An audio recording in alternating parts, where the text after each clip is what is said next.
नमस्कार दोस्तों, आप सभी विद्यार्थियों को इस परीक्षा कुल के यूट्यूब चैनल पर हार्दिक स्वागत करता हूं। मैं अनूप रघुवंशी एक बार फिर आप सभी विद्यार्थियों का हृदय तल से स्वागत अभिनंदन करता हूं। आज हम बात करेंगे क्लास 12th के जो रसायन विज्ञान का मॉडल पेपर्स की बात करेंगे, जिसमें से 324 ZX का है। यहाँ पर आप अपना अनुक्रमांक नंबर डालेंगे, रोल नंबर डालेंगे और यहाँ पर अपना नाम लिखेंगे। ठीक मेरे भाई, ये 2025 का मॉडल पेपर है जो रसायन विज्ञान का है। बहुत ही महत्वपूर्ण मॉडल पेपर होगा। ये आपके लिए रामबाण मॉडल पेपर साबित होगा। सिर्फ ऐसे ही आपके पेपर में 2025 के किसी न किसी सेट में ऐसा प्रश्न छपने वाले हैं। ये बहुत 101% बहुत ही महत्वपूर्ण इंपॉर्टेंट मॉडल पेपर है। ठीक मेरे भाई, ये पूर्णांक 70 नंबर का होता है, जिसमें से 3 घंटे 15 मिनट आपको दिए जाएंगे करने के लिए। आपको कुछ निर्देश पढ़ना होते हैं, जिसमें से आपको निर्देश पढ़ने के बाद 6 MCQ आना है। 2-2 नंबर के 8 प्रश्न आते हैं, जिसमें से 3-3 नंबर के 4 प्रश्न रहते हैं, 4-4 नंबर के 4 प्रश्न रहते हैं। इसके बाद 5-5 नंबर के 4 प्रश्न रहते हैं। ठीक मेरे भाई, इसी प्रकार का आपको रसायन विज्ञान का पूरा संश्लेषण इस पेपर का होता है। ठीक, सबसे पहले हम बात करेंगे MCQ की। जो MCQ है सबसे पहले बहुत ही महत्वपूर्ण है, जिसमें से सबसे पहले MCQ है किसी विलयन के अणुसंख गुणधर्म निर्भर करते हैं। किसी विलयन के अणुसंख गुणधर्म निर्भर करते हैं। नंबर 1 विकल्प है विलेय की कणों की संख्या पर। नंबर दूसरा विलेय की कणों की प्रकृति पर। नंबर तीसरा विलायक की कणों की प्रकृति पर। नंबर चौथा विलेय तथा विलायक दोनों की कणों की प्रकृति पर। इसका जो किसी विलयन के जो अणुसंख गुणधर्म निर्भर करते हैं वो विलेय की कणों की प्रकृति पर। बी नंबर विकल्प सही, विलेय की कणों की प्रकृति पर। आपका ये नंबर विकल्प बी नंबर सही होगा। ठीक मेरे भाई, अगला जो हम बात करते हैं दूसरा प्रश्न, खा नंबर KMnO4 में से Mn की ऑक्सीकरण संख्या ज्ञात कीजिए। KMnO4 में से Mn की ऑक्सीकरण संख्या ज्ञात कीजिए। जिसमें सबसे देखो, मेरे कहने का मतलब जिसमें जिसकी ऑक्सीकरण संख्या का मान के उसको पहले मान लो x।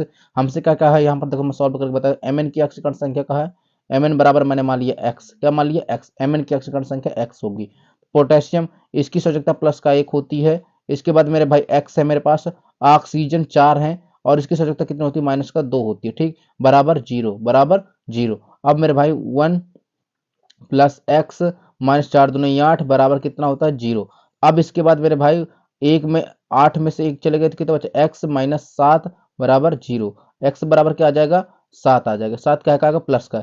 हमारे पास जो मेरे भाई हो गया Mn की ऑक्सीकरण संख्या कितनी हो गई, Mn की ऑक्सीकरण संख्या आपकी 7 हो गई। आपका विकल्प नंबर चौथा सही हो गया, विकल्प नंबर चौथा। इसी प्रकार ठीक हम अगले प्रश्न की बात करते हैं, जो ग नंबर प्रश्न है।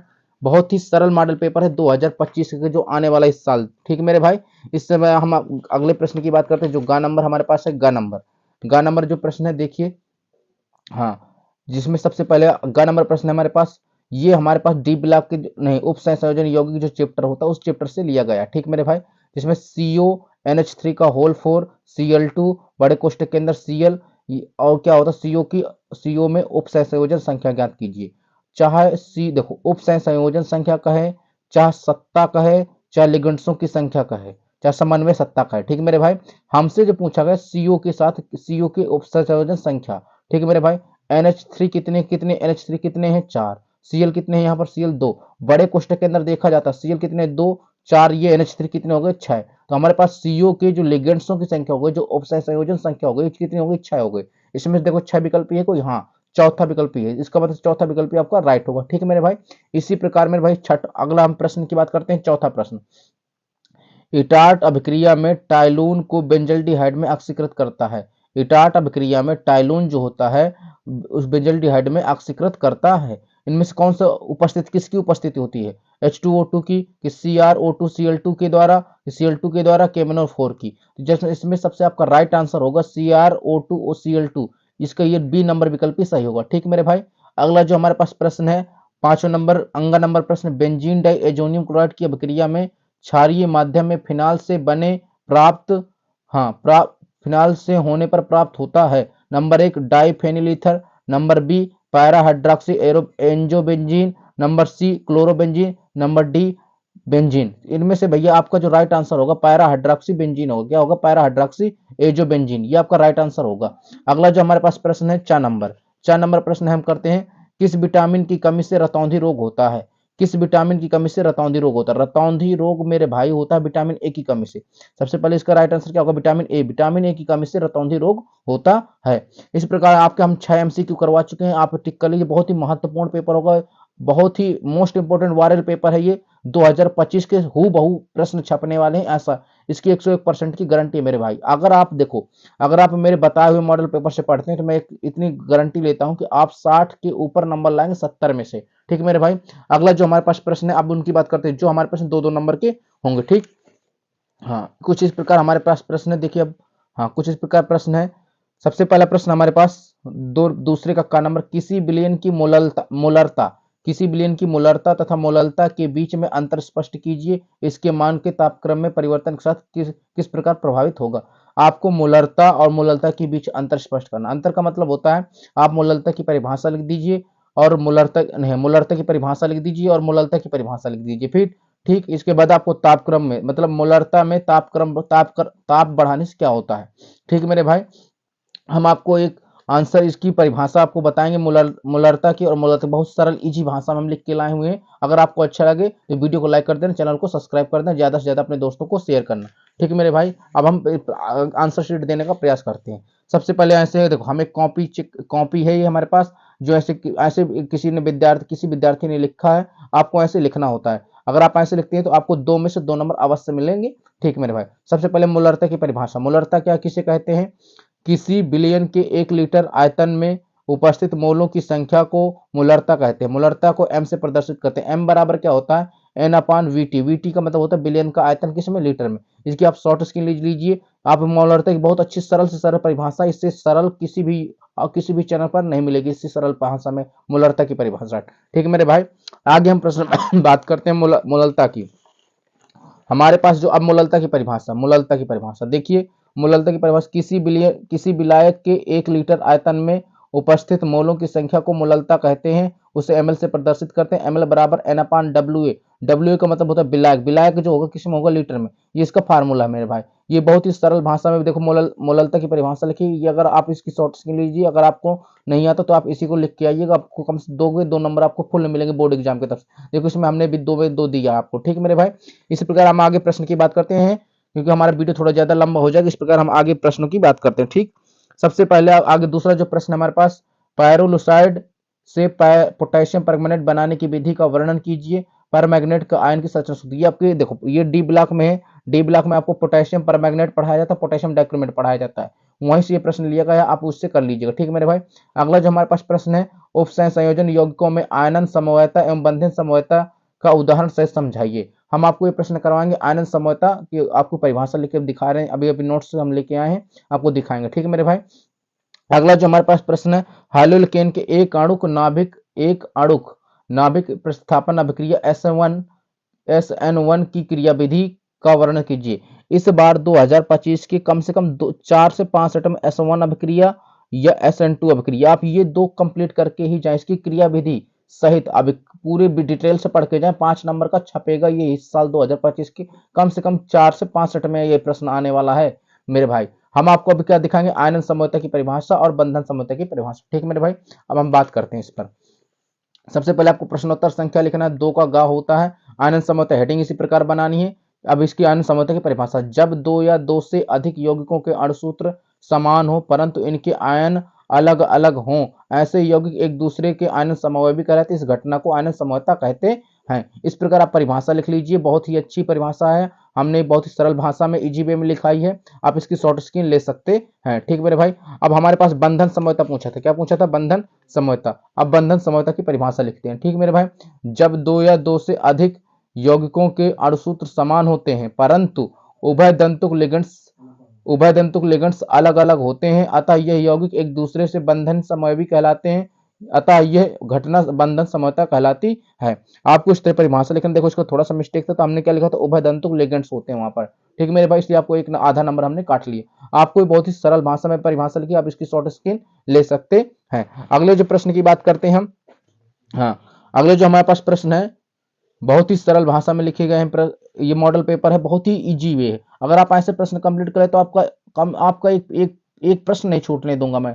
ठीक है मेरे भाई, अगला जो हमारा प्रश्न है, देखिए तीसरे का नंबर, आवासशील विलेय तथा आवासशील विलायक से बने विलयन के लिए राउल्ट का नियम मैं कह रहा हूं बहुत ही मोस्ट इंपोर्टेंट है। राउल्ट का नियम, और एक राउल्ट का नियम लीजिए, एक फैराडे का नियम लीजिए, एक वान टॉप गुणांक लीजिए, एक कोलराउस का नियम। इन 4 नियम कंप्लीट कीजिए। इन 4 में से चारों नियम किसी ने हर एक सेट में लगभग मैं कह रहा हूं 2 से 3 सेट में राउल्ट का नियम, 1 से 2 सेट में कोलराउस का नियम, कोलराउस का नियम उदाहरण सहित आना है, ध्यान देना, और फैराडे के नियम से संबंधित सवाल आना है 2025 में।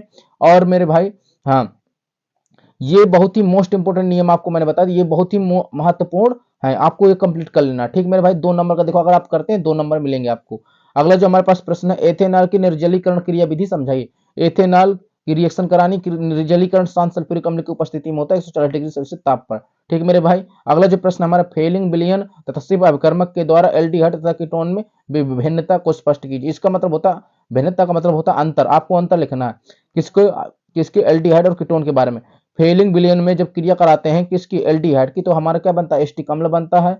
और जब आप इसकी कीटोन की फेलिंग विलयन में रिएक्शन कराते हैं तो एस्टर बनता है। आप इस प्रकार रिएक्शन करा लीजिए। ठीक मेरे भाई, बौद्धिक कितना अच्छा सरल प्रश्न पूछ रहा है 2025 में, आप फालतू घबरा रहे हैं। ठीक मेरे भाई, अगला जो प्रश्न है हमारे पास तीसरे ग नंबर, कार्बोहाइड्रेट को परिभाषित कीजिए, ग्लूकोज तथा फ्रक्टोज में अंतर लिखिए। कार्बोहाइड्रेट किसे कहते हैं, कार्बन तथा हाइड्रोजन से मिलकर जो बने वाले यौगिक होते हैं उसे कार्बोहाइड्रेट कहते हैं। ग्लूकोज का सूत्र ये संरचना बना दीजिएगा, फ्रक्टोज की संरचना में बना दीजिए, वही अंतर होता है। 2 नंबर आपको प्रश्न पूछा है, कितने नंबर का, 2 नंबर का। ठीक मेरे भाई, इसी प्रकार प्रश्न पूछ रहा है 2025 के। अगला जो हमारे पास प्रश्न है मेरे भाई, अगले जो प्रश्न की बात करते हैं 3-3 नंबर की। ये जो 3-3 नंबर के प्रश्न थोड़ा इजी, थोड़ा बड़े हुए, थोड़ा लॉन्ग टाइप में होते हैं, इनको थोड़ा ज्यादा मात्रा में लिखना होता है। ठीक मेरे भाई, अगर आपको वीडियो अच्छी लगे तो वीडियो को लाइक कर देना, चैनल को सब्सक्राइब कर देना। ठीक, अगर हम बात करते हैं अगले प्रश्न की। अगला जो हमारे पास प्रश्न है,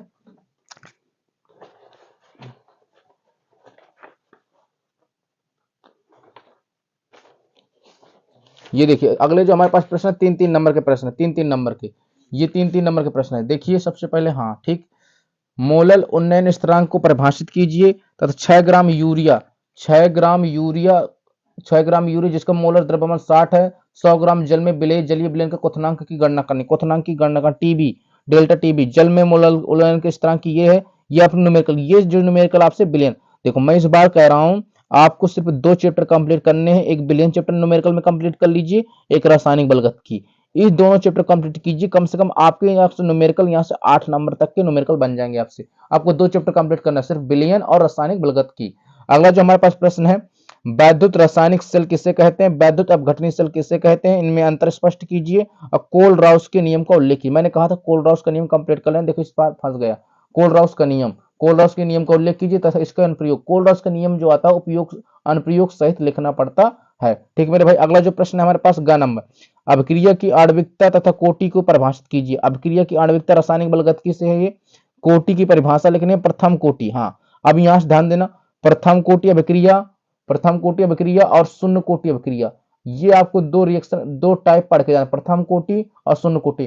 कम से कम 4 सेट में आपको प्रथम कोटि मिलेगी, चाहे प्रथम कोटि का डेरिवेशन मिले आपको निगमन करने को, या फिर सवाल मिले प्रथम कोटि से, आपको कम से कम 2 से 3 सेट में मिलेगा मेरे भाई शून्य कोटि की अभिक्रिया, या फिर आपको न्यूमेरिकल मिलेगा। ठीक, अगला जो प्रश्न हमारे पास मतलब घ नंबर, लुटीशियम हाइड्रोक्साइड की अपेक्षा में लैंथेनम हाइड्रोक्साइड अधिक क्षारीय क्यों होते हैं। ये एनसीईआरटी के प्रश्न है, बहुत ही, ये डी ब्लॉक के तत्व को लिया गया है, ये डी ब्लॉक के तत्व से इसके बाह्यतम कक्षा में इलेक्ट्रॉनों की संख्या अधिक होती है, इसमें आगमित इलेक्ट्रॉन पाए जाते हैं, इसमें आगमित इलेक्ट्रॉन नहीं पाए जाते हैं। ठीक, ये बहुत ही महत्वपूर्ण प्रश्न है। ठीक मेरे भाई, अगला जो हमारे पास तत्व संग, अगला जो घा का दूसरा जो है, संक्रमण तत्वों को अनचुंबकीय लक्षण तथा रंगीन आयन बनाने की संक्षिप्त टिप्पणी, ये डी ब्लॉक से लिया गया है। जिसमें अयुग्मित इलेक्ट्रॉन पाए जाते हैं उन्हें अनचुंबकीय लक्षण कहते हैं, जिसमें अयुग्मित इलेक्ट्रॉन नहीं उन्हें रंगीन आयन बनाते हैं। ठीक मेरे भाई,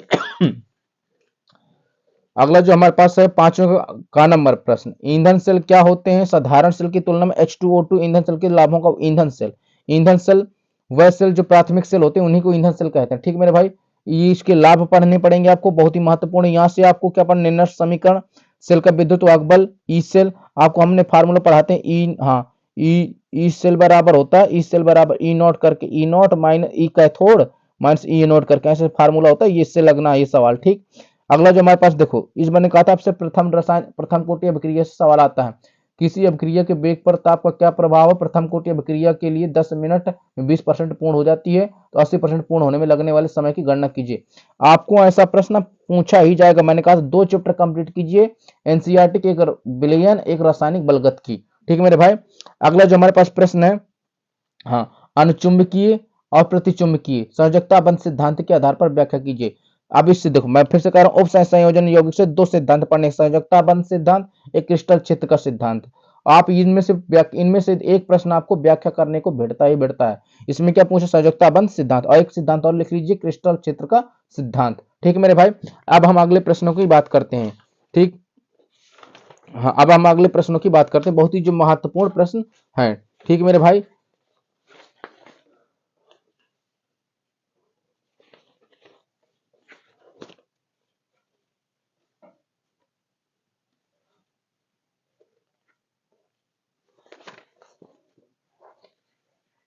अब हमारे पास सातवें का नंबर प्रश्न, सातवें का जो का है प्रश्न बहुत ही देखो, हमने आपको देखो 30 निम्न में से संक्षिप्त टिप्पणी लिखी है। सबसे पहला प्रश्न है कंजारो अभिक्रिया। मैं कह रहा हूँ 30 मोस्ट इंपोर्टेंट रिएक्शन दूंगा मैं आपको, नेमिंग रिएक्शन, उससे अगर आप कंप्लीट कर लेते हैं मेरे भाई तो कम से कम 8 से 10 नंबर आपकी कंप्लीट हो जाएंगे, 8 से 10। जिसमें से देखो ये तीनों नाम की कंजारो अभिक्रिया, गाटरमान खा का मतलब होता है गाटरमान कोच, गाटरमान कोच अब की एल्डोल संग्रहण करिए, चाहे आप इसको कीजिए अथवा लगाए, चाहे आप इसको कीजिए। ठीक मेरे भाई, चाहे एस्टिक अम्ल से एथिल एसीटेट प्राप्त कीजिए, चाहे स्टोन से एसीटोन हाइड्रोजोन प्राप्त कीजिए, चाहे इससे एस्टिक अम्ल से एस्टिल क्लोराइड प्राप्त कीजिए, चाहे बेंजिल क्लोराइड से बेंजिल एल्डिहाइड प्राप्त कीजिए, चाहे बेंजामाइड से बेंजोइक अम्ल प्राप्त कीजिए। मेरे कहने का मतलब अगर आप देखो आप नेमिंग रेस में ज्यादा फोकस कर ले तो ये आप ये नहीं करने पड़ेंगे आपको, नहीं इसमें मिस्टेक भी हो सकता है, बहुत ज्यादा मिस्टेक होते हैं अधिकतर करके, खास करके आप नेमिंग रिएक्शन पर ध्यान दीजिए। ठीक मेरे भाई, अगला जो हमारे पास प्रश्न है छठ सातवें का खा नंबर, निम्नलिखित में से संक्षिप्त की टिप्पणी लिखिए, ग्रेवियल थैलेमाइड अभिक्रिया का संश्लेषण। ये बहुत ही महत्वपूर्ण रिएक्शन है। हाफमैन ब्रोमाइड, ये जो हर साल आने वाले पेपर में रिएक्शन है। कार्बिल एमीन की अभिक्रिया, आप इसको कंप्लीट कर लीजिए।